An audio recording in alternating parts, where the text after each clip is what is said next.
Shalom yang saya kasih di dalam nama Tuhan Yesus Kristus. Hari ini kita bertemu lagi dengan saudara-saudara sekalian. Saya bertemu dengan saudara sekalian karena seperti janji saya, kita tiap hari akan melakukan live Instagram ini sampai dengan hari Sabtu. Karena nanti hari Sabtu, hari Minggu, kita akan masuk dalam ibadah online atau live streaming di setiap gereja saudara sekalian. Oleh karena itu menarik sekali pada hari ini tema yang saya akan mau angkat itu bicara tentang kehendak Allah versus dengan kehendak kita secara pribadi. Nah, ini sebelum jauh saya ingin menjelaskan tentang poin ini karena ini jadi menarik sekali. Tentang apa yang terjadi, saya coba untuk mengumpulkan data-data dari apa yang sudah kita lewati hampir beberapa hari di belakang. Saudara bertanya mungkin kenapa hamba Tuhan banyak yang meninggal kena COVID-19, kenapa anak-anak Tuhan, apakah Mazmur 91 tidak up to date dan segala macam, dan apakah tidak ada perlindungan dari Tuhan. Nah, sering sekali pertanyaan-pertanyaan itu muncul, saudara. Nah, ini penting kita harus mengerti tentang kehendak Tuhan dan kehendak manusia supaya kita tidak salah menafsirkan atau sampai salah berpikir tentang Allah. Nah, oleh karena itu harus ada dasar firman Tuhan.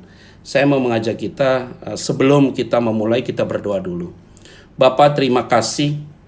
Hamba tahu bahwa setiap hari dari hari-hari di belakang sampai dengan hari ini, kondisi dunia, bukan hanya Indonesia, juga mengalami sebuah goncangan lewat coronavirus ini.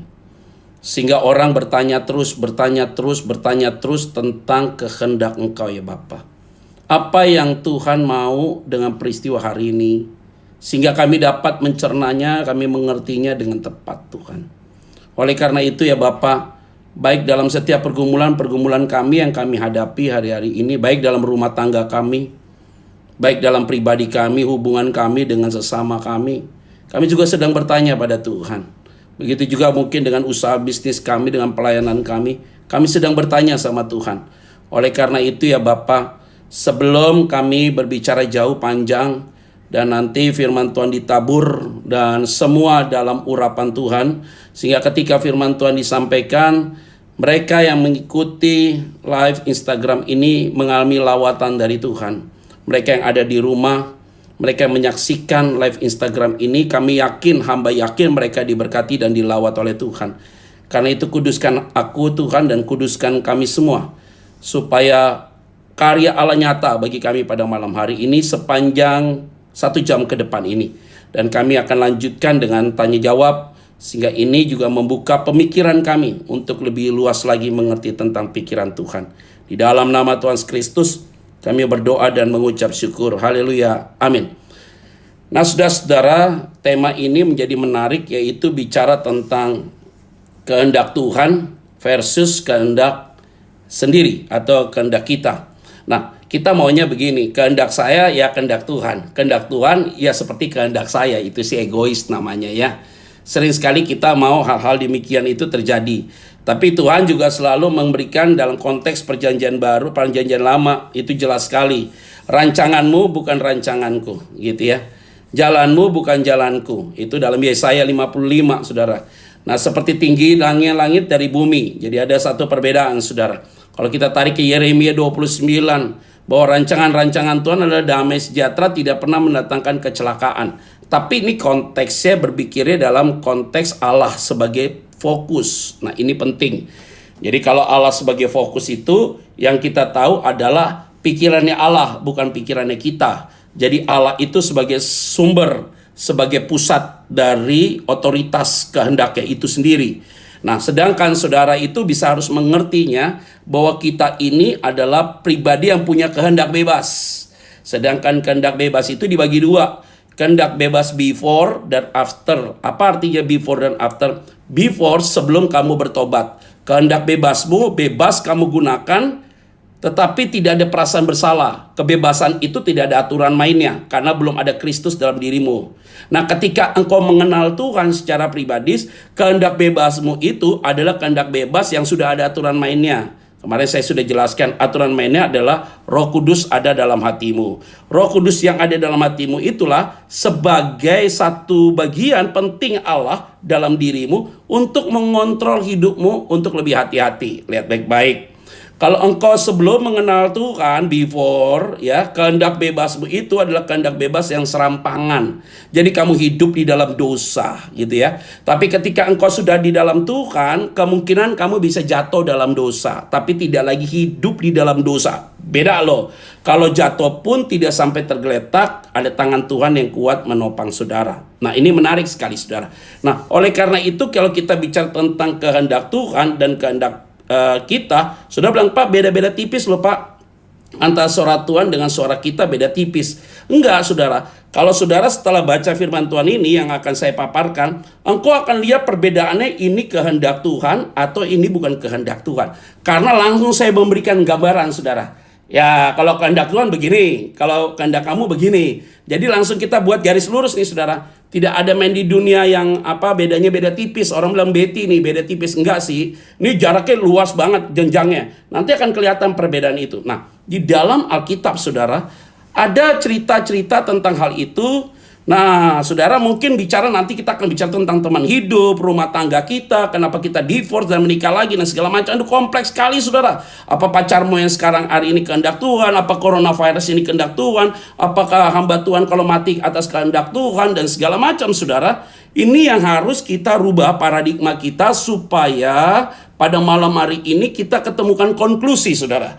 Jawaban yang tepat supaya saudara tidak confused. Saudara makin dikuatkan. Oh, artinya begini loh. Ini kehendak Tuhan dan ini bukan kehendak, ini kehendak kita. Nah, saudara, doa saya yaitu setelah saudara mendengarkan topik ini, saya yakin dan percaya kita makin jelas mengerti kehendak Tuhan atau kehendak kita. Itu berarti kita harus tunduk di bawah kebenaran firman Tuhan. Oke, lihat baik-baik ya. Yakobus pasal yang keempat ayat 13 sampai dengan 17. Mungkin saudara pernah baca ini bagian. Kita akan ulas ayat ini dengan baik. Lembaga Alkitab Indonesia, saudara, memberikan tema ini adalah jangan melupakan Tuhan dalam perencanaan.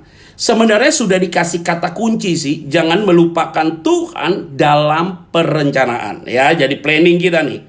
Nah, oke, lihat ayat 13, dia bilang begini firman Tuhan. Jadi sekarang, nah ini hebat nih. Jadi waktu bilang jadi sekarang, artinya adalah tidak ada hari lain, saudara.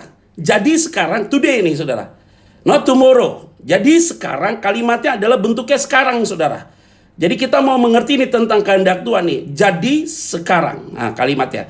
Hai kamu yang berkata, hari ini atau besok kami berangkat ke kota Anu.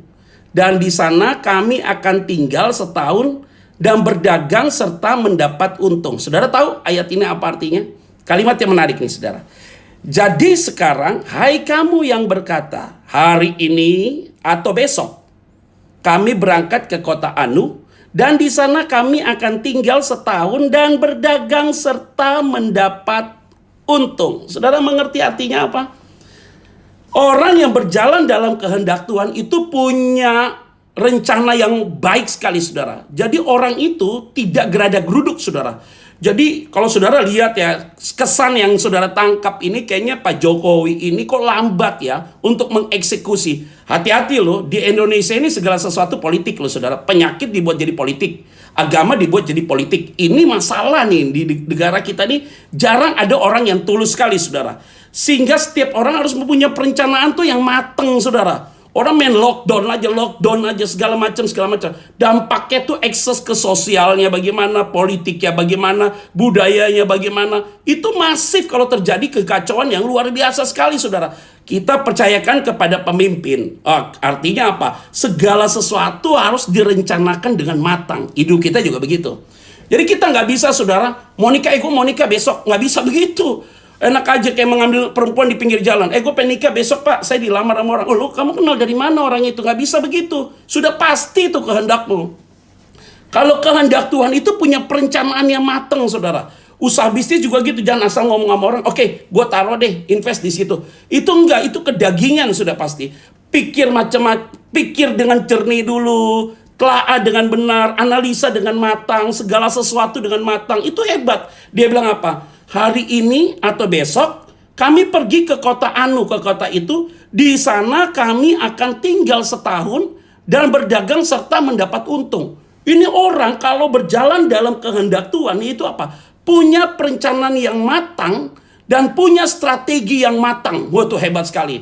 Dia mau pergi ke kota sana hari ini atau besok. Artinya apa? Hanya ada 2 kesempatan. Kalau nggak hari ini berangkat, ya esok berangkat, saudara. Itu dia pentingnya. Jadi di dalam mengerti tentang kehendak Tuhan itu adalah kita harus punya strategi yang mantap dan perencanaan yang matang. Nah, ini kita harus susun dulu nih, saudara. Jadi kita ini semua harus punya, saudara, rencana waktu yang akan datang. Mungkin saudara komplain sama saya, oh Pak Pendeta, buktinya ada tuh dalam Matius 6. Jadi hari ini aja Pak, hari esok punya kesusahan sendiri. Itu konteksnya beda loh, bicara tentang kekhawatiran loh. Dengan apa yang kamu makan, dengan apa yang kamu pakai, saudara. Jadi kalau kamu takut, kamu memikirkan sesuatu dengan apa yang kamu makan besok dan apa yang kamu pakai. Itu konteksnya untuk di situ. Tapi untuk perencanaan ini, saudara, segala sesuatu orang itu harus punya plan ke depan tuh bagus. Jadi punya visi yang besar. Jadi apa yang kamu punya rencana itu adalah rencana yang besar, saudara. Oke, saudara punya rencana, punya gagasan, punya strategi, itu yang tajam, saudara. Ya, ini penting, saudara. Jadi orang yang berjalan dalam kehendak Tuhan tidak geradak geruduk, tidak sembrono, tidak cari panggung. Tidak sembarangan, tidak mau buang waktu, tidak mau buang tenaga, dan tidak mau buang uang. Itu dia. Artinya dia harus punya perencanaan yang sangat matang sekali, saudara. Sehingga saudara jangan langsung tiba-tiba, apalagi engkau single, lihat cowok ganteng, langsung lu suka. Lihat cewek cantik, kamu langsung suka. Nggak boleh begitu. Jadi segala sesuatu harus punya perencanaan. Usaha begitu juga. Saudara punya uang 10M, ada orang ngajak usaha 1M, yuk amin taruh aja gitu. Nggak boleh begitu. Itu kedagingan. Sudah pasti itu bukan kehendak Tuhan. Jadi ternyata kehendak Tuhan itu punya plan yang jelas. Lihat, perhatikan baik-baik ya. Kalau saudara mengacu kepada kitab Kejadian, Allah menciptakan segala sesuatunya itu sistematis, bekerjanya tertib. Hari keberapa dia ciptakan manusia, hari keberapa cakrawala, binatang, benda penerang, dan segala macam. Allah itu begitu manajerialnya dengan tertib sekali, sistemik. Waduh, bahasanya keren banget, saudara ya. Sehingga akhirnya kita diajar oleh Tuhan dengan kalimat yang baik.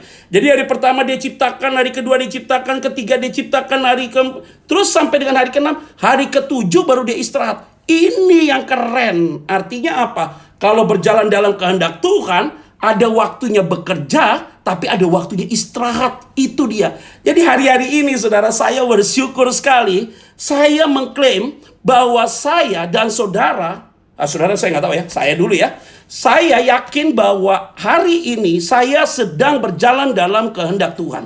Kenapa demikian? Saudara bisa bayangin, tiap hari saya khotbah tuh bisa 2-3 kali. Hari Minggu bisa khotbah, bisa 5-6, bisa sampai 8. Kadang-kadang di salah satu gereja bisa sampai 8. Ada 6 dan segala macam. Tiap hari begitu. Sekarang saya hanya sehari sekali ketemu dengan saudara. Itu pun jam 7 sampai jam 8. Ini saya sedang berjalan dalam kehendak Tuhan. Saudara bisa bayangin. Tiap hari kalau saya khotbah, 3 persekutuan, saudara, itu 2 persekutuan ya, saudara ya. 2 persekutuan, 1 persekutuan mungkin datang 60 orang, 100 orang gitu. Jadi mungkin kurang lebih nggak nyampe 200 tuh. Tapi tiap hari ini, dari awal saya live Instagram, saya melihat saudara yang mengikuti live Instagram sini menyentuh sampai 800, 900, sampai 1000 dan segala macam. Itu tiap hari. Saya bersyukur karena saya sedang ada dalam kehendak Tuhan. Dan saudara yang menyaksikan live Instagram ini, saya kasih tahu, engkau sedang ada dalam kehendak Tuhan. Kalau tidak dalam kehendak Tuhan, engkau pasti tidak mau berlama-lama dengan saya, saudara. Engkau tidak mau tiap hari ikuti live Instagram saya. Engkau bisa tenang, saudara, dari jam 7 sampai jam 8. Engkau stay terus, lihat apa yang saya sampaikan. Dan saya bersyukur, saudara, begitu animo, respon-respon yang positif sekali, saudara. Oke? Yang masuk di DM saya, responnya luar biasa. Mereka baru mengerti tentang kekristenan itu seperti apa. Ternyata selama ini mereka punya konsep yang salah tentang kekristenan. Selama ini dia punya konsep yang salah tentang jemaat. Selama ini dia punya konsep yang salah tentang seorang pendeta. Hari ini diubah paradigma mereka. Saya bersyukur saudara, saya tidak bilang saya ini adalah menjadi Superman. Tidak. Saya tidak bilang bahwa saya ini orang yang paling benar. Tidak. Tapi saya bersyukur karena saya ada dalam kehendak Tuhan. Saudara ada dalam kehendak Tuhan. Itu berarti kalau saya ada dalam kehendak Tuhan, punya perencanaan yang baik, saudara juga punya perencanaan yang baik. Saya yakin mukjizat pasti terjadi. Ada amin? Ini penting sekali saudara. Karena setiap tema-tema yang saya sampaikan, saya harus mempersiapkan dengan baik. Oleh karena itu saudara, tidak mungkin kita serampangan berbuat segala sesuatu. Orang yang punya konsep berpikir yang tertib, punya perencanaan yang matang, punya strategi yang matang, dia sedang berjalan dalam kehendak Tuhan. Bagaimana dengan kehendak sendiri? Itu yang tadi saya bilang, suka-sukanya aja kita bertindak. Ambil sikap ini, main begini, main begini, main begini, tanpa berpikir dan merencanakan dengan matang. Lihat mau ada usaha ini, mau usaha ini. Mau lihat ini, ada usaha ini. Ya nggak boleh begitu cara berpikirnya. Kita duduk tenang, kita buat perencanaan yang matang dulu. Duduk baik-baik. Jangan muncul di kepala bunyi. Muncul di kepala bunyi. Hati-hati saudara, engkau sedang kedagingan. Kita tidak bicara profit saudara dalam usaha ini.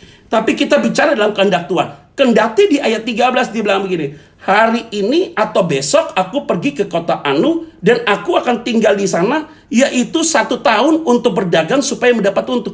Ini orang punya strategi yang matang sekali saudara. Artinya ada target dia. Kalau nggak hari ini, besok saya berangkat nih. Artinya ada kesempatan. Terus kemudian berapa lama saya tinggal? 1 tahun. Untuk apa? Dagang. Dan untuk dapat untung.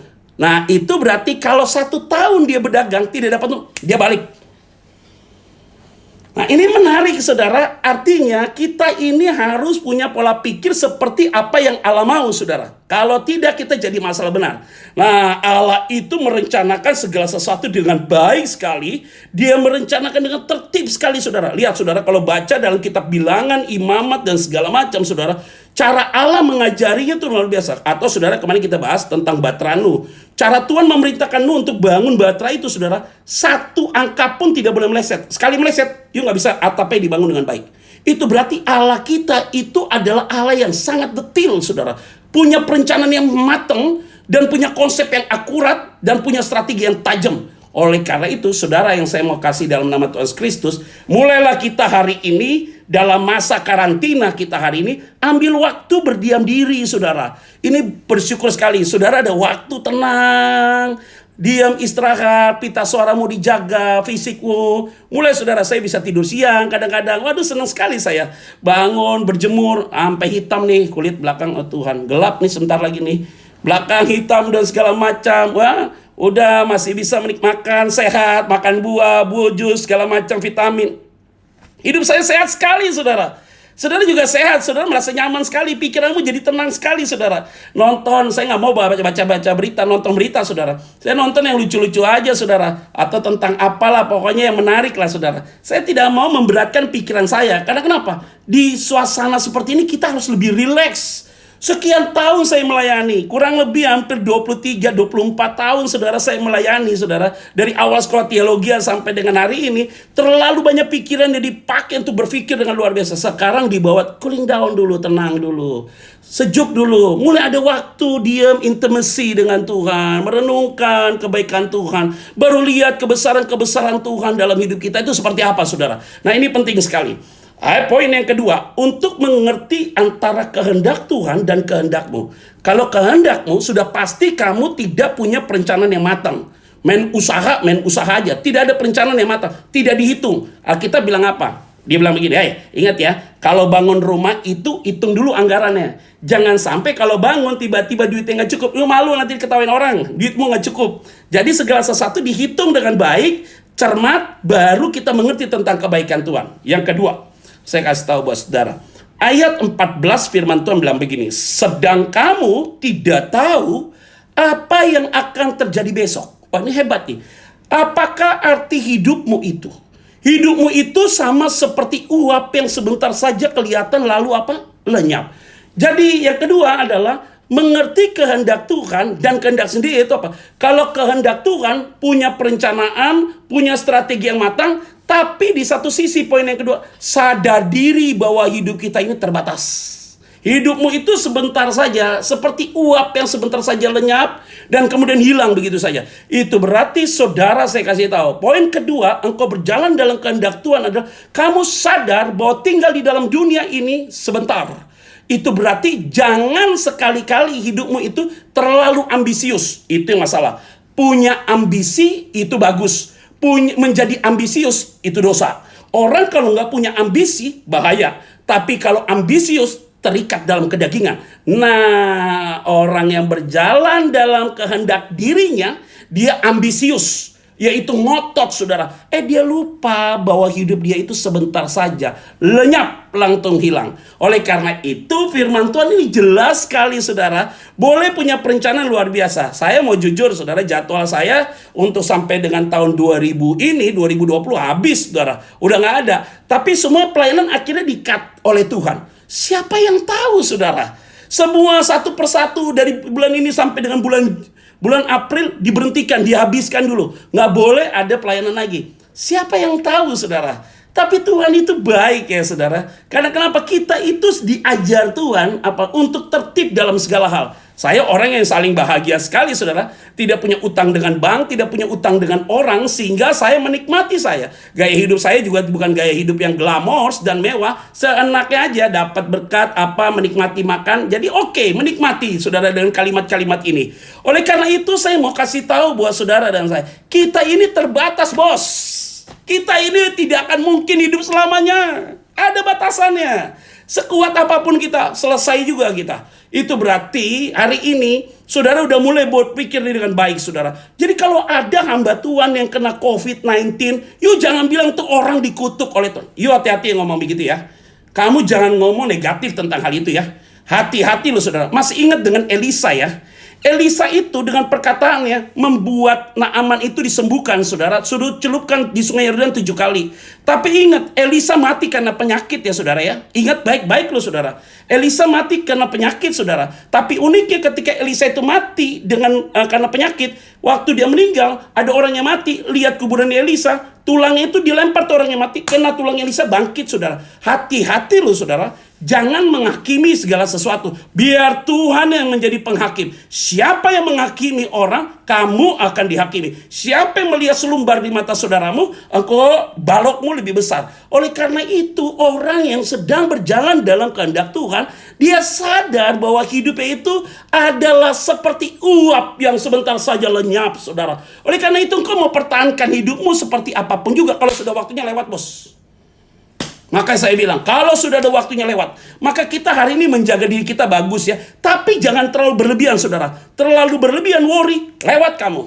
Maka hidup kita, ya udah menikmatilah, saudara. Jangan terlalu parno, santai-santai, waspada iya, jaga jarak iya. Jangankan 1 meter, kalau bisa 10 meter. Itu berarti lo main di lapangan bola aja, bos. Nggak usah kemana-mana. Ya, saudara, saya mau kasih tahu bagi saudara sekalian. Kita nih hari ini hidup dengan penuh hikmat dari Tuhan, saudara. Kalau enggak, kita nih serampangan, bebas sekali, saudara. Udah tenang, kita have fun segala macam. Kamu begadang. Tunggu ya anak muda, saya kasih tahu ya. Ini saya bilang nih, jangan main sembarangan, saudara. Udah saya mau begadang nih. Waduh, saya tahu sih. Ada nih ya, ada orang memberikan kalimat begini. Kalau orang anak-anak yang usia 20 tahun, selalu omongannya apa? Kita nongkrong di mana yuk, begadang di mana, selalu begitu. Kalau udah umur 30 tahun, selalu bilang, kita makan di mana? Ada steak enak nih, makan. Waduh, makanan semua dimakan, saudara. Saudara bayangin aja sekarang, ada minuman kopi lah, janji jiwa lah, apalah inilah, janji jiwa, janji hati, janji apalah itu, janji jantung, apa semua lah. Ada koi, ada chat time lah, segala macam. Saya tidak prediksi 5 tahun, 10 tahun lagi banyak orang yang ginjalnya rusak, saudara, karena menjadi diabetes yang luar biasa, saudara. Waduh, ini umur 30 maunya makan, minum, bebas, segala macam, menikmati. Udah kalau kepala 4, udah kayak saya nih kepala 4, omongannya udah beda. Kolesterol lu berapa, bos? Asam urat berapa? Lu minum obat kolesterol apa, bos? Asam urat lu obat asam urat apa? Itu pasti omongannya gitu. Kalau udah kepala 5, omongannya udah beda lagi. Kalau udah kepala 5, udah di kepala 5 nih, udah usia 50, udah omongannya udah beda. Lu terapi apa, bos? Kalau udah kepala 6 ngomongnya apa? Aduh, cucu bagaimana, udah berapa cucu? Udah kepala 7 tanya, temen udah berapa orang yang udah mati nih? Kepala 8, lu udah mulai ngomong nih. Kayaknya sebentar lagi kita dipanggil Tuhan. Nah, itu berarti hidup kita itu terbatas. Nah, orang yang berjalan dalam kehendaknya, dia tidak terbatas, saudara. Yaitu apa? Dia menganggap bahwa hidup dia lama sekali, saudara. Jadi sombong dia, jadi arogansi, dia anggap oke. Enggak juga, lewat-lewat juga, bos. Oleh karena itu, ini penting sekali, saudara, yang saya mau sampaikan. Jadi kita semua yang mengikuti live Instagram ini, saudara, saya mau sampaikan bagi kita semua, bahwa saudara hadir mengikuti live Instagram ini, saudara perhatikan baik-baik. Orang yang terlalu arogansi, yang merasa hidupnya kuat, dan dia super power, you pasti berjalan dalam kehendak sendiri. Kamu merasa bahwa kamu tidak akan mati, kamu berjalan dalam kehendak sendiri. Kalau engkau tidak sadar bahwa hidupmu itu lemah, engkau sedang berjalan dalam kehendakmu sendiri. Tapi kalau orang yang berjalan dalam kehendak Tuhan, saudara, saya mau tahu, kita sadar bahwa kita ini hidup ini terbatas. Kita sadar hidup ini ada momentumnya, saudara. Ada saatnya saudara dipakai, ada saatnya saudara akan menjadi advisor, ada saatnya saudara akan menjadi pemberi, ada saatnya saudara menerima. Hidup ini begitu, saudara. Tadi saya sudah bilang, ada jenjangnya kok kita, kemampuan, keterbatasan kita tahu. Hari ini kita kuat, luar biasa. Hai anak muda, kata Amsal, ya. Kebanggaan anak muda yaitu kekuatannya. Tapi orang tua yaitu kebanggaan apa? Rambut putihnya. Makanya saya tetap nih rambut putih. Karena rambut putih adalah mahkota dari Tuhan. Hebat. Nah, oleh karena itu saya mau sampaikan, kita sadar dulu bahwa kalau kita berjalan dalam kehendak Tuhan, saudara, bahwa hidupmu itu adalah seperti uap yang sebentar saja lenyap. Poin ketiga. Oke, saya mau bacakan bagi kita. Sebenarnya kamu harus berkata, kata firman Tuhan, jika Tuhan mengendakinya, kami akan hidup dan berbuat ini dan itu. Tahu saudara artinya apa? Kalau orang yang berjalan dalam kehendak Tuhan, dia punya perencanaan, dia punya strategi, dia punya konsep yang bagus, tapi dia juga sadar bahwa hidupnya itu terbatas, saudara. Maka di ayat yang ke-15, poin yang ketiga, dia bertanya sama Tuhan, Tuhan, aku mau proyek ini loh, aku mau jalankan ini loh, aku mau menikah sama si A loh, aku mau menikah sama si B loh, aku mau melayani di tempat ini loh Tuhan, aku mau investasi di tempat ini loh Tuhan, ini loh Tuhan proposalnya pada Tuhan. Jika Tuhan mengendaki, oke, aku mau. Artinya ketika engkau bilang jika Tuhan mengendaki, maka porsinya itu adalah porsi yang menarik. Yaitu apa? Tidak lagi kamu sebagai otoritas mengambil keputusan, tapi kita sedang mengajukan proposal kepada Tuhan. Biar Tuhan yang membaca proposal itu dan Tuhan yang memutuskannya buat saudara dan saya. Artinya berjalan dalam kehendak Tuhan, yaitu apa? Memberikan otoritas penuh pada Tuhan. Untuk Tuhan yang memutuskan bahwa itu berjalan kehendak Tuhan atau tidak. Nah, bagaimana dengan kehendak kita? Sudah pasti saudara nggak mau tanya sama Tuhan. You punya uang banyak kok, mau lakukan apapun, jalan. Lihat cewek cantik suka, lu nikahin. Pokoknya lihat cowok ganteng suka, nikah. Tau-tau divorce, cerai.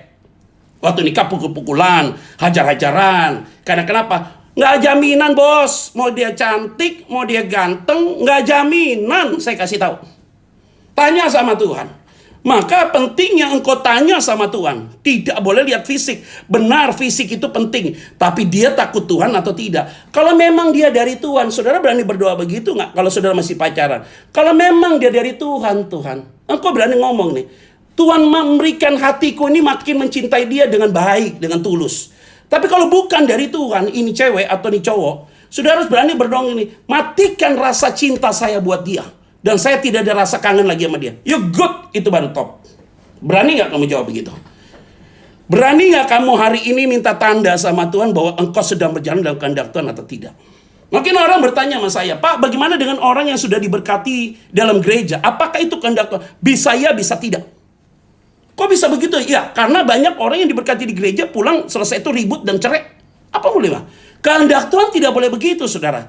Lihat baik-baik ya. Abraham dengan Sarah kehendak Tuhan. Sama Hagar sudah pasti bukan kehendak Tuhan.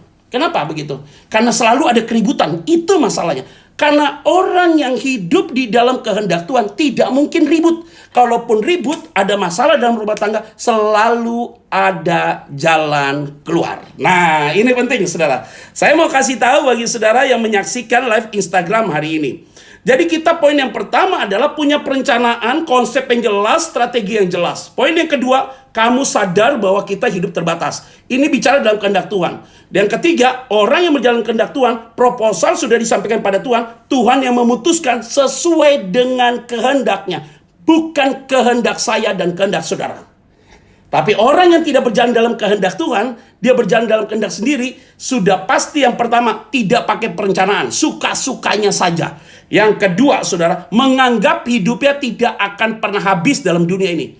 Yang ketiga adalah, orang itu tidak pernah tanya Tuhan, tapi banyak melangkah, banyak berbuat, kalau udah gagal baru salahkan Tuhan. It's not fair, saudara. Itu nggak fair. Itu berarti kamu nggak fair. Nah, ini kita penting, saudara, saya memahami supaya kita tidak boleh fall yang kedua kali. Kita tidak boleh jatuh dengan kesalahan yang sama, saudara. Maka saya mau sampaikan bagi kita semua, jangan sampai engkau buang waktu, buang uang, buang tenaga hanya untuk urusan yang selalu kamu buat itu salah. Itu dia, penting. Oleh karena itu, pada malam ini, di hari ini, saudara pulang, atau saudara setelah mendengarkan live Instagram ini, saudara, saya yakin saudara baru mengerti tentang kehendak Tuhan itu apa. Nah, ayat berikutnya, 16, kalimatnya apa? Tetapi sekarang, kamu memegahkan diri dalam congkakmu, dan semua kemegahan yang demikian adalah salah. Saudara tahu artinya apa? Orang yang tidak mau buat perencanaan, orang yang gak sadar hidupnya terbatas, orang yang tidak mau tanya sama Tuhan, itu orang yang sombongnya minta ampun. Jadi bagi saya ini saya sederhana. Coronavirus hari ini atas kehendak Tuhan. Wah, tegas saya jawab. Kenapa atas kehendak Tuhan? Karena Tuhan tahu bahwa dunia hari-hari ini sedang sombong. Merasa diri kuat, merasa diri hebat, tidak akan pernah mengandalkan kekuatan. Dia punya senjata hebat, dia punya kekuatan hebat, dia punya ekonomi. Tuhan hanya kasih sedikit saja, gangguan dikit, coronavirus selesai. Saudara, saya kasih tahu, coronavirus tidak boleh pulih untuk satu negara saja. Harus seluruh dunia itu pulih coronavirus. Kalau tidak masalah. Cina udah pulih nih. Nah, orang Cina pergi ke Indonesia, pulang bawa lagi tuh coronavirus. Jadi artinya harus menyeluruh kesembuhan ini. Itu berarti hati-hati loh, saudara. Orang bilang coronavirus tidak lewat udara. Sekarang bilang ada lewat udara. Sekarang bilang nggak lewat udara. Katanya nanti di gelas juga ada coronavirus dan segala macam. Dan ini besi dan segala macam, semua coronavirus. Nah, saya mau sampaikan bagi kita semua, saudara, ingat baik-baik, orang yang sombong, saudara, akan diajar oleh Tuhan dengan baik. Karena Tuhan benci sama orang yang sombong dan congkak. Saya minum dulu, saudara, ya. Jadi, kalau orang yang sombong, orang yang congkak, itu sedang diproses oleh Tuhan hari-hari ini. Ya, saya belajar ya. Untuk merendahkan hati, saudara juga belajar untuk merendahkan hati. Kita perlu penundukan diri hari ini. Hanya kekuatan kita Tuhan, Pak, Bu. Tidak ada yang lain, saudara. Hanya Tuhan yang hanya bisa memberikan kita kekuatan hari ini. Oleh karena itu, bagian firman Tuhan ini menjadi penting bagi kita. Karena tetapi sekarang kamu memegahkan diri dalam congkakmu. Tapi orang yang rendah hati, dia punya perencanaan yang baik. Hatinya dia tahu bahwa hidupnya terbatas. Maka dia selalu tanya sama Tuhan, Tuhan, ini benar nggak yang Tuhan mau? Itulah kehendak Tuhan dan kehendak manusia. Nah, yang terakhir, saudara, di ayat 17. Kalimatnya bilang begini. Jadi, jika seorang tahu bagaimana ia harus berbuat baik, saudara, tetapi ia tidak melakukannya, ia berdosa. Tahu konteks ayat ini untuk apa? Jangan dipakai ayat ini untuk serampangan. Karena ayat 17 konteksnya adalah begini. Saudara udah dengar nih sekarang firman Tuhan ini. Bahwa saudara harus hidup berpandangan dengan apa yang firman Tuhan katakan. Artinya, punya perencanaan, sadar hidupmu terbatas, tanya Tuhan jika Tuhan menghendaki. Yang ketiga, jangan sombong. Nah, kalau saudara sudah tahu, tapi kamu tidak melakukannya, kamu dosa. Tapi hari ini kamu sudah tahu, tanya Tuhan, maka hidupmu pasti diberkati oleh Tuhan. Nah, saudara-saudara yang saya kasih di dalam nama Tuhan Kristus, saya tahu saudara dapat menikmati kebenaran firman Tuhan ini. Oleh karena itu kita mulai introspeksi diri, saudara. Engkau sedang ada dalam kehendak Tuhan atau tidak? Pak, mungkin nggak Pak bahwa pasangan saya ini kehendak Tuhan atau tidak? Iya, yang tanya sama Tuhan. Ya, dari awal nikah sampai hari ini ribut, sudah pasti bukan kehendak Tuhan. Karena dari awal pernikahan sampai sekarang nikah ribut terus, sudah pasti bukan kehendak Tuhan. Tapi tidak boleh bercerai. Jadi bagaimana cara? Pemulihan suami istri, duduk di bawah kaki Tuhan. Datang ke pendeta yang memberkati kamu, konseling ulang, semua pendudukan diri, minta ampun sama Tuhan. Baru hidupmu dipulihkan oleh Tuhan. Jadi kehendak Tuhan tidak boleh ada keributan. Kalaupun ada keributan, selalu ada jalan keluar dalam pernikahan. Oke. Saudara yang saya kasih di dalam nama Tuhan Kristus, tidak terasa saudara, saya khotbah sudah mau menyentuh 40 menit. Saudara tidak terasa, saya sih terasa sekali. Makanya saya mau minum dulu nih saudara. Saudara, saya mau sampaikan bagi kita semua, bahwa memang dalam topik ini tidak mudah untuk dapat dicerna dengan baik saudara. Apakah sudah pasti orang yang meninggal itu adalah kehendak? Sudah pasti kehendak Tuhan. Karena kenapa kehendak Tuhan? Karena saya sudah bilang, orang yang mati pun adalah mukjizat. Karena tidak mungkin orang mati kalau tanpa seizin Tuhan. Tidak mungkin. Oh kok bisa begitu ya Pak? Keluarganya kan kasihan. Kata kamu.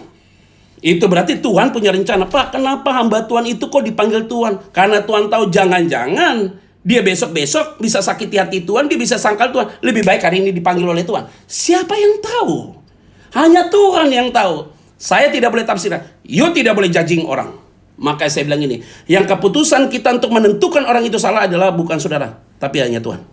Maka tugas saya hanya memberikan sebuah pemikiran sama-sama untuk kita merefresh pikiran kita. Kita memurnikan pikiran kita supaya tidak boleh sampai dengan pemikiran yang underestimate dan selalu kita berpikir negatif kepada seseorang itu. Itu paling bahaya.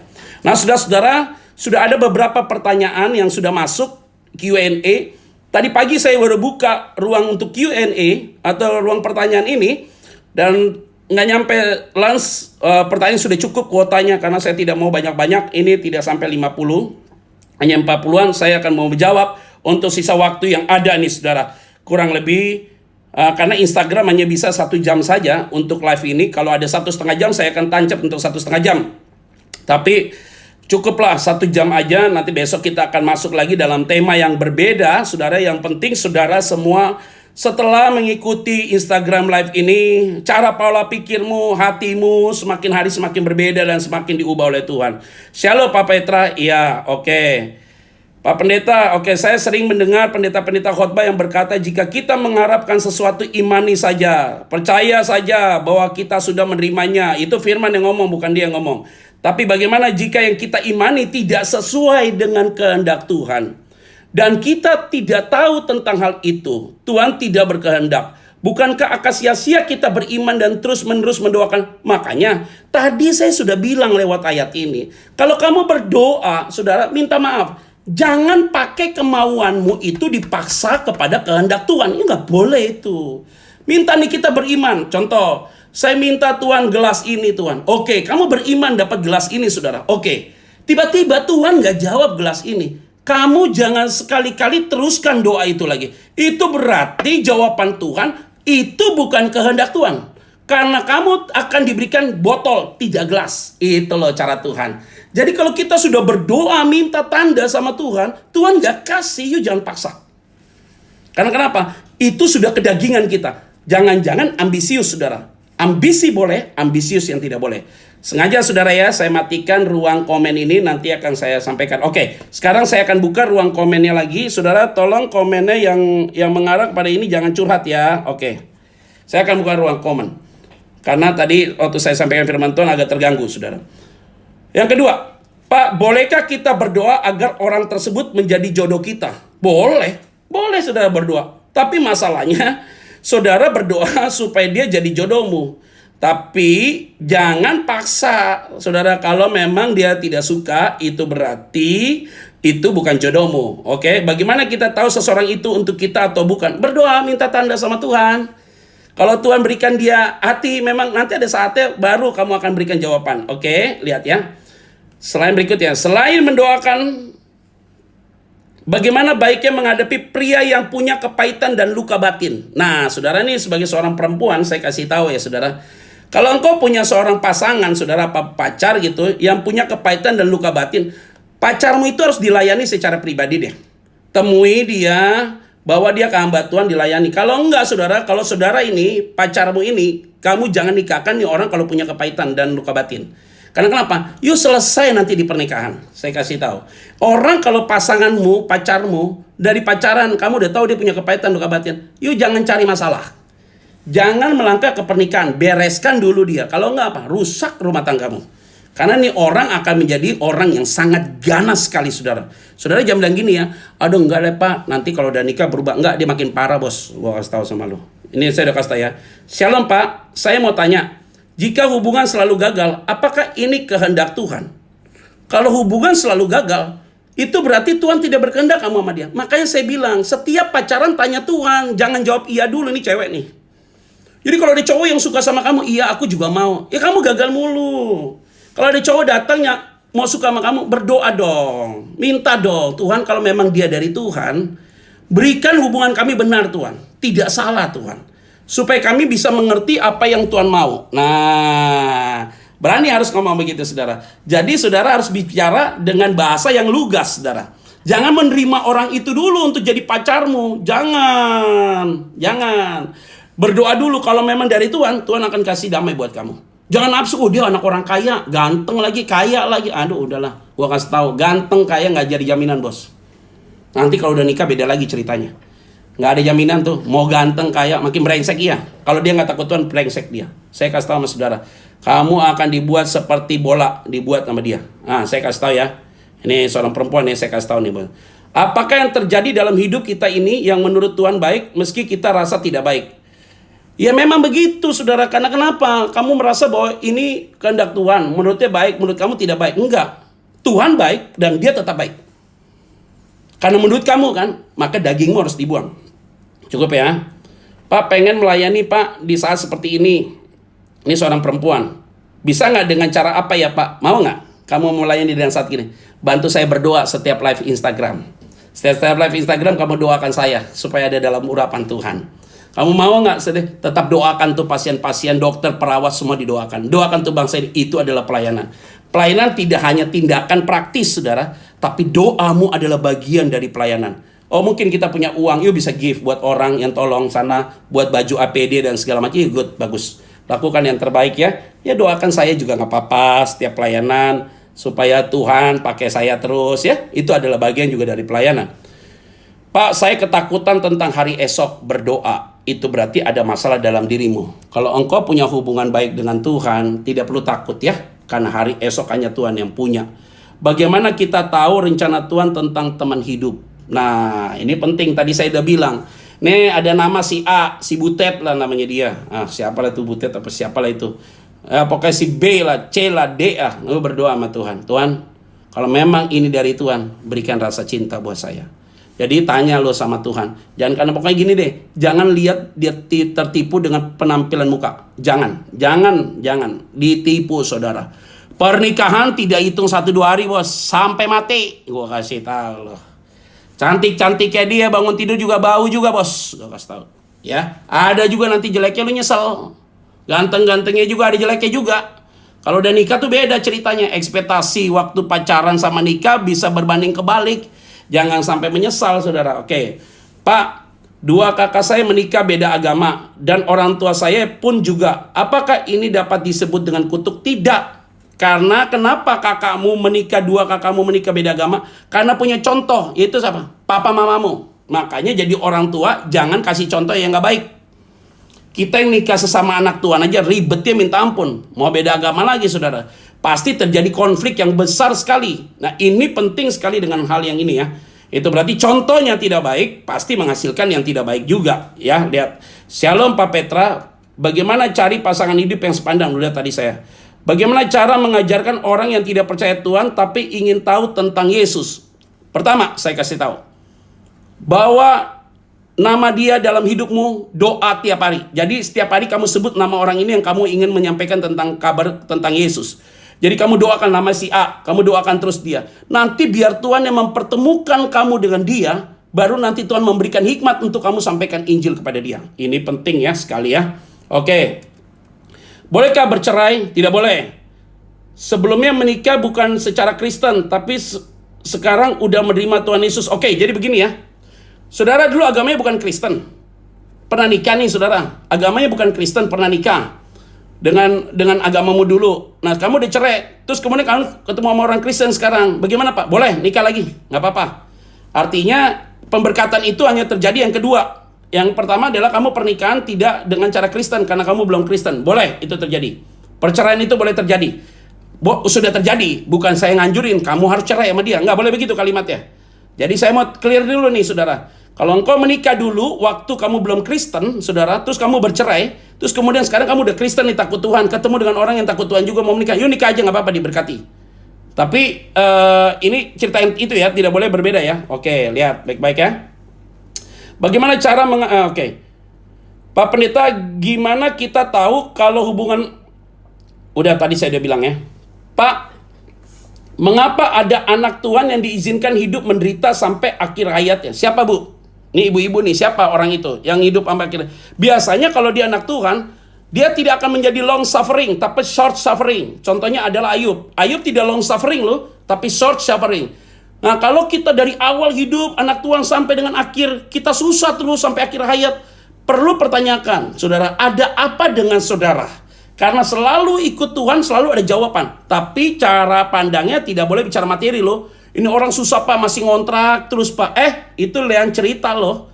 Lain cerita. Jangan ukur orang itu diberkati dengan apa yang dia punya. Dia punya rumah bagus, tunggu dulu, nggak bicara itu tuh. Jangan pola pikirnya materi oriented ya. Jadi ukuran kita, walaupun di rumah kontrakan nih saudara, dia pakai kemana-mana naik motor saudara. Tapi dia hidup takut akan Tuhan, menyenangkan hati Tuhan, hidupnya jadi berkat bagaimana? You good, orang itu dalam kehendak Tuhan. Jadi ukurannya itu kesusahan hayat ini apa? Nah, ini masih abstrak sekali saudara ya. Tapi kalau itu dia susah terus menderita, perlu tanya ada apa dengan dia. Saya sudah nggak damai Pak, sejahtera di kerjaan saya. Tapi saya belum dapat gantinya kalau resign dan saya sedang hamil. Saya mesti apa ya Pak? Berdoa Bu. Dengan baik-baik, berdoa. Nah nanti ibu ambil keputusan, kalau udah nggak damai bekerja di tempat itu lebih baik mundur ya, lebih baik begitu mundur deh ya. Pak Petra katanya kalau cerai tidak boleh nikah lagi, tapi ada hamba Tuhan atau pendeta yang nikah lagi. Ayo lihat dulu kasusnya. Saya tidak mau serampangan saudara. Ini pendeta ini dulu sebelum bertobat dia cerai, setelah bertobat dia nikah lagi, oke. Tapi kalau dia udah bertobat begitu ya, yuk tanya aja kenapa dia begitu. Saya tidak boleh masuk kepada area itu dan saya tidak mau berkecimpung masalah hal yang sangat privasi sekali. Tapi yang saya pahami, kalau engkau udah tahu kebenaran, engkau tidak boleh lakukan itu. Itu titik. Kalau nggak jadi batu sandungan buat orang. Lebih baik tidak menikah untuk selamanya. Oke? Pak Petra, kenapa orang kalau disuruh bersaksi tentang kebaikan Tuhan dalam hidupnya suka susah Pak atau malu? Karena dia tidak pernah merasakan kebaikan Tuhan. Makanya dia malu. Kalau orang sudah merasakan kebaikan Tuhan, saudara undang saya dimanapun, gue cerita terus tentang kebaikan Tuhan. Karena kenapa? Gue bangga banget punya Tuhan Yesus, bos. Saya bangga punya Tuhan Yesus. Kemanapun saudara suruh saya cerita tentang kebaikan Tuhan. Dimanapun. Karena saya bersyukur sampai hari ini dan saya bangga punya Tuhan Yesus yang luar biasa. Kalau orang tidak berani bercerita tentang Tuhan, ya karena dia tidak pernah melihat kebaikan Tuhan. Atau dia sudah melihat kebaikan Tuhan, tapi tidak pernah tahu berterima kasih pada Tuhan. Itu yang paling bahaya. Oke ya. Oke, ini penting nih. Apakah karma berlaku bagi orang Kristen? Gak ada, tabur tua yang ada. Saya udah bahas kemarin. Bagaimana memberi pengertian orang yang minder Pak, tidak pede, masih rendah diri, padahal sudah dewasa dan semua tercukupi. Tidak tahu bersyukur nih orang. Itu berarti nih orang tidak tahu bersyukur. Minder, percaya diri. Lihat backgroundnya, pasti ada masalah nih sebenarnya dengan backgroundnya dia ya, begitu ya. Oke, Pak, teman saya depresi Pak, udah mau bunuh diri tapi non Kristen. Caranya gimana? Saudara nih siapa nih? Oh ini seorang wanita nih. Yuk doakan orang itu terus. Doakan tiap hari dia. Doakan tiap hari dia. Dan biar Tuhan jamah dia. Nanti suatu saat dia akan telepon kamu. Oke? Kalau dia telepon kamu, kamu layani dia. Biar dengan doamu kamu sedang melayani dia. Oke, lihat itu dia. Keluarga besar suami saya Pak, adik kakak nggak kerja. Kita bantu terus. Tapi kita juga terbatas. Gimana? Jangan saudara. Bantu sesuai kebutuhan. Jangan sampai engkau susah. Kamu terlalu campur tangan urusan keluarga kakak adekmu. Saya kasih tahu, kamu justru tidak mendidik orang itu. Dia akhirnya tergantung sama kamu, tidak tergantung sama Tuhan. Belajar supaya dia bergantung sama Tuhan. Tidak selamanya ternyata orang kasih uang itu mendidik yang tidak baik, justru jadi racun saudara. Nah, kasih boleh kebutuhan, tapi kalau terus urusan, kamu tidak didik yang baik orang itu ya. Oke. Bagaimana Pak membedakan itu petunjuk Tuhan? Saya sudah kasih tahu tadi ya. Dari firman Tuhan. Shalom Pak, apakah kemakmuran kehendak Tuhan bagi kita? Lalu kenapa semua orang tidak mengalaminya? Ini karena kamu sering dengar khotbah salah. Bukti orang diberkati Tuhan, mobilnya Mercedes dan segala macam. Siapa yang ngomong itu? Saya kasih tahu, Yesus saya tidak punya tempat meletakkan kepalanya kok. Burung punya sangkar, binatang punya kandang. Yesus tidak punya tempat. Aku datang bukan untuk dilayani, aku datang untuk melayani. Konsep siapa yang ada di pikiran gitu? Tapi kalau hari ini saya punya rumah, hari ini saya punya mobil, itu impact, saudara. Tapi itu tidak boleh menjadi poin penting untuk saya mengklaim bahwa saya orang diberkati Tuhan. Tidak. Standar orang diberkati Tuhan adalah hidupnya jadi berkat bagi orang. Itu penting, saudara. Ya, yang lain-lain masalah dunia itu ada pelengkap dan impact yang Tuhan berikan. Itu hanya packaging dan casing yang Tuhan berikan. Tolong ya digarisbawahi. Jadi konsep kemakmuran itu tolong dibuang. Ukurannya adalah, wah orang itu kalau diberkati Tuhan mau beli. Enggak, itu jangan pikir gitu. Tuhan nanti marah sama kamu, ya. Shalom Pak, mau tanya Pak, apakah saya sudah cerai, kalau mau menikah kembali, apakah pemberkatannya bisa? Bisa kalau sudah cerai. Kalau cerainya waktu itu agamanya bukan Kristen, masih bisa dilakukan hal itu. Tapi kalau udah Kristen, saudara harus masuk dalam konseling dulu ya, saudara. Konseling dulu dengan pendeta, nanti pendeta yang konseling itu akan putuskan untuk seperti apa. Saya tidak bisa memberikan penjelasan dalam live Instagram ini karena saya takut keluarkan statement saudara ambil itu menjadi satu titik tolak buat saudara. Bahaya sekali. Bagaimana caranya tahu jodoh yang dari Tuhan? Udah tadi saya udah bilang ya, tanya sama Tuhan, ini dari dia apa dari Tuhan apa tidak? Kalau bukan dari Tuhan, matikan rasa cinta. Oke, Pak, jika menikah dengan beda agama dan tidak ada pemberkatan, kalau bercerai dan nikah lagi dengan yang seiman, apakah bisa pemberkatan di gereja? Nggak bisa. Kalau kamu sekarang nikah dengan orang yang beda agama, firman Tuhan bilang apa? Kamu akan membenarkan orang itu sebagai orang beriman. Anakmu orang benar, kata firman Tuhan. Kalau dia yang minta cerai, biarkan, kata Alkitab. Tapi Alkitab, kamu tidak boleh menikah lagi. Itu masalahnya. Kekristenan itu agak parah banget memang. Dia cerit poinnya ada jelas, saudara. Tapi kalau saudara punya pemikiran gitu, maka saya bilang udahlah, setialah. Walaupun suamimu itu kasar, bahasanya kasar, tidak menafkahi kamu, ya kan kamu yang pilih. Kan kamu yang pilih, bukan saya yang pilih. Jadi udah nikmati aja ya. Pernah baik Pak? Oke. Ini pertanyaan lain ya. Pernah baik Pak sama keluarga dan tolong mereka. Tapi yang saya dapat hanya hinaan sampai mereka hina mama saya. Saya maafin, ya udah nggak apa-apa. Ibu pasti diberkati Tuhan, nggak apa-apa ya. Pak, Lukas pasal 4, 18-19, apa hubungan sama corona? Nggak ada hubungan sama corona tuh. Itu cerita Yesus ditolak di Nazaret. Nggak ada cerita tuh sama corona. Itu bicara tentang, kalau orang melayani itu ditolak kok di situ oleh daerahnya. Ini tidak bicara coronavirus, tidak. Pak, gimana Pak menghadapi suami yang keras hati, mau cerai, alasannya sudah tidak cinta lagi, harus bertahan atau tidak? Pasti dia punya selingkuhan, bos. Udah itu aja. Pasti dia punya selingkuhan. Masa alasannya nggak punya hati lagi? Pasti dia punya selingkuhan tuh ya, saudara. Kalau dia terlibat kuasa gelap, kamu doakan, oke? Pak, kalau suami kalau bertengkar kadang berkata pisah, bukan sekali sih, kita harus gimana ya Pak? Wah, itu akan jadi doa.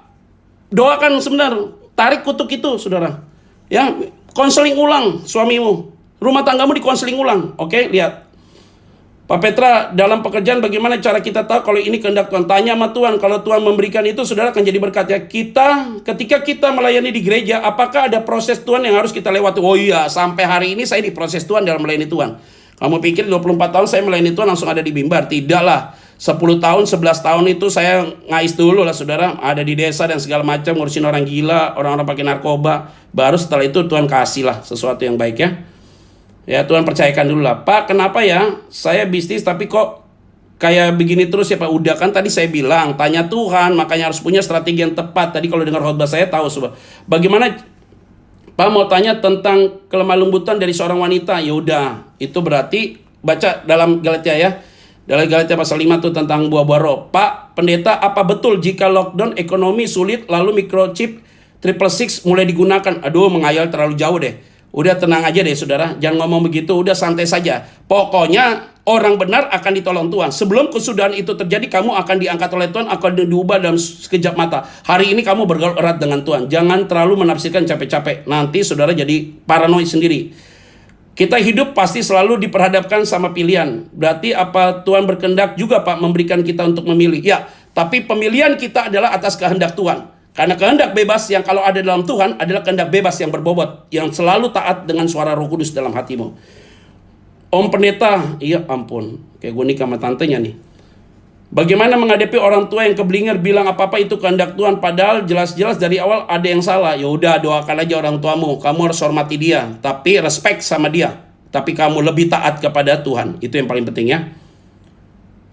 Pak Pendeta tahu kiamat kapan? Udah lu tanya sama pendeta yang biasa pergi ke tahu-tahu tentang hal gini, saya nggak tahu. Pengenalan akan Tuhan secara benar dan sesuai dengan firman Tuhan. Oke. Terus kalau anak berubah, oke, ini Pak, anak saya tidak taat sama saya Pak, ngata-ngatain saya. Nggak boleh kayak gitu kamu sebagai anak. Sebagai anak itu harus sayang orang tua, ya. Kalau orang tua salah tolong ditegur. Kalau orang tua sudah keblinger, tolong diingatkan. Tapi anak itu tidak boleh, saudara, kamu tuh sakiti hati orang tuamu. Ingat baik-baik ya. Saya bilang, saya keras sama orang tua saya tegas sama orang tua saya kalau salah. Tapi saya tetap mencintai orang tua saya. Tapi ingat saudara, selagi orang tua masih hidup, kamu lakukan yang terbaik buat dia. Ingat ya, saya kasih tahu itu ya. Kalau nggak nanti berkat Tuhan itu akan ditarik dari kamu ya. Pak Pendeta, apa betul jika aduh ini udah dari tadi nih ya. Oke, terakhir.